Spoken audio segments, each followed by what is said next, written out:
Ben sakana verse kurtar. Gözün kesin. Aldırık gel. İşini tügeli vardı. İşlerin üniversite olduk ya. Sakalını uğraştırsan. Mesela sınavı vermem mi? Ha tügeli de vardı, ili tutayım.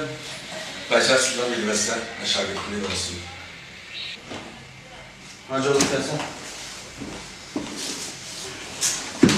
Baba çapanı siliversen. Aldırık gel. Siliversen baba. Ben sen kevin çıkkınlık gel şimdi versen ben sakalını. Tuttum daha çok var abi. İşte var burada.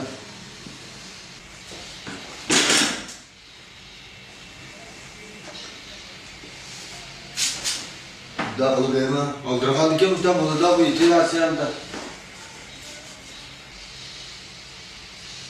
Abi vurdun mu ilikten tok ya? Yok. Aman da. Tamam vermiş.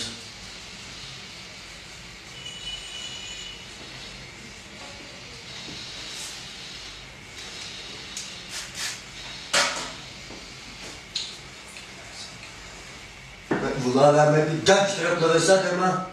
Mesela aldırmışsan ben sakal uzak amasak bombaydı bana.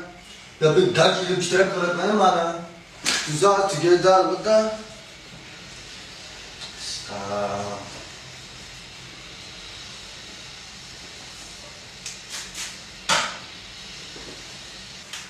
Stop! Oo.